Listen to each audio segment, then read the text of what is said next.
Սիրելի բարեկամներ, այսօր ես կուզեմ ձեզ մի գաղտնիք բացեմ, գլոբալ գաղտնիք, որի մասին չեն խոսում կամ քչերն են խոսում, դա վերաբերում է գլոբալ ճգնաժամին, պատերազմներին այսօր, որ առաջին հայացքից թվում է, թե նավթի համար են, կամ տարածքների համար են,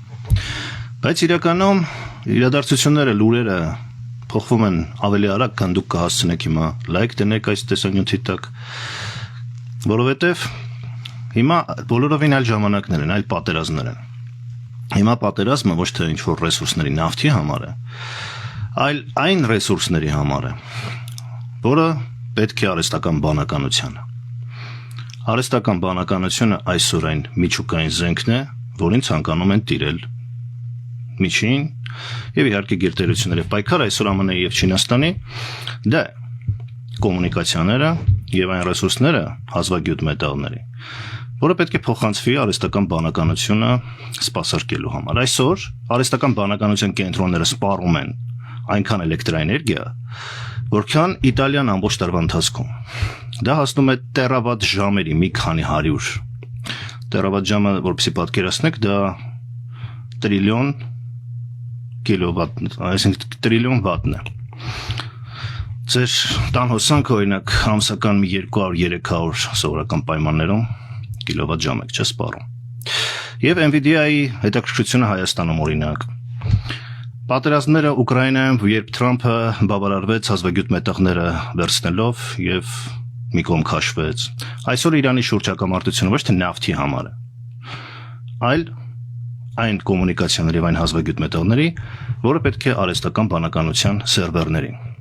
Իսկ որպեսզի դուք պատկերացնեք, թե դա ինչ է, այսօր դատան տվյալները արժեն ավելի թանկ, քան նավթը։ NVIDIA առաջատար տեխնոլոգիական ընկերության կապիտալիզացիան շուկայական արժեքը այսօր գերազանցում է մի քանի անգամ նավթային ամենահզոր ընկերությանը։ 4.3 տրիլիոն դոլար արժի NVIDIA-ի կապիտալիզացիան շուկայական արժեքը, իսկ ամենախոշոր նավթային ընկերությունը Սաուդյան Արաբիայի արժի ընդամենը 1.8 տրիլիոն, դուք պատկերացնում եք արդեն մասշտաբները։ Եվ կարծեմ շվեյցարական բանկերի զեկույցների համաձայն ֆինանսական այսպես ասած հզորությունները որտեղ են տեղակայված, այսօր 60%-ը տեղակայված են երկրներում, որտեղ զարգանում են միկրոչիպերը։ Այսինքն ֆինանսական հզորությունները կենտրոնանում են այդ ուղղությամբ։ Եվ Հայաստանը նույնպես դարձել է հետաքրքրությունների սուբյեկտ, եւ Հայաստանում էլեկտրաէներգիայի հետ շուրջ զարգացումները, NVIDIA-ի հնարավոր ներդրումները, TRIP-ը, ինչի մասին է։ Եվ մենք այդ հորձանուտում ենք, եւ դրա համար որոշ մարդիկ համարձակվել են դավաճանել մեր ազգային պետական շահերը հանուն քեշ փողի, երբ որ միջազգային մագնատները նոր տեխնոլոգիական հզոր, ոչ թե նավթային մագնատներ են այսուհետ, այլ տեխնոլոգիական մագնատներ են, առաջարկում են խաղի իրենց կանոնները։ Եվ Իրանը հիմա Իրանում ոչ միայն նավթի, այսինքն այնպես չի նավթի համար չի, բայց ոչ միայն նավթի, այլ այդ պատերազմն է տեխնոլոգիական եւ այն երկրներն են հաջողելու, ովքեր ճկուն են, ովքեր իրենց մոտ կենտրոնացնում են ինտելեկտուալ հզորություններ, այլևս ֆիզիկական ուժով չի միայն, այլ ինտելեկտուալ մուսկուլներով է։ Սա է տեխնոլոգիական այն ժամանակաշրջանը, որում ապրում ենք, եւ դա բերելու է բնականաբար ճգնաժամերի։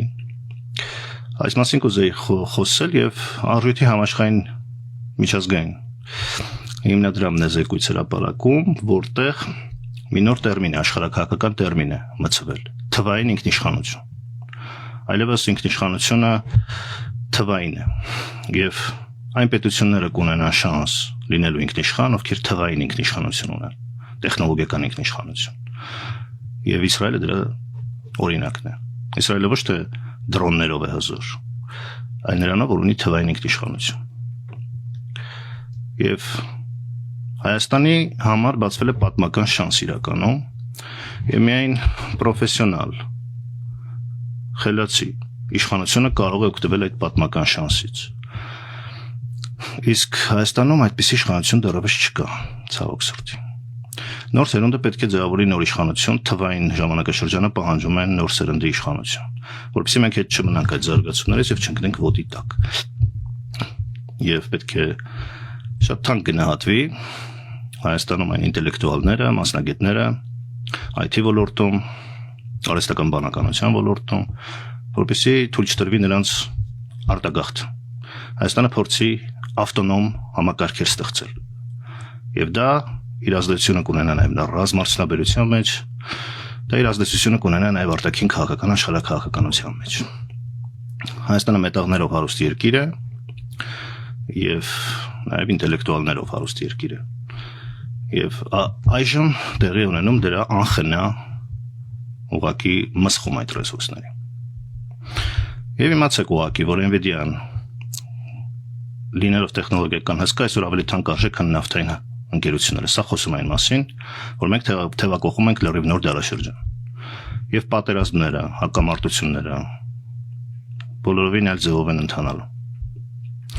Մենք շարունակենք այս թեման ավելի խորացված, ուղղակի այսպես լայվով որոշեցի այս անգամ զրուցել, ներկայացնել այդ նորությունը։ 2026 թվականից սկսվում է իրականում նոր դարաշրջան, տեխնոլոգիական պատերազմների դարաշրջան։ Կհանդիպենք։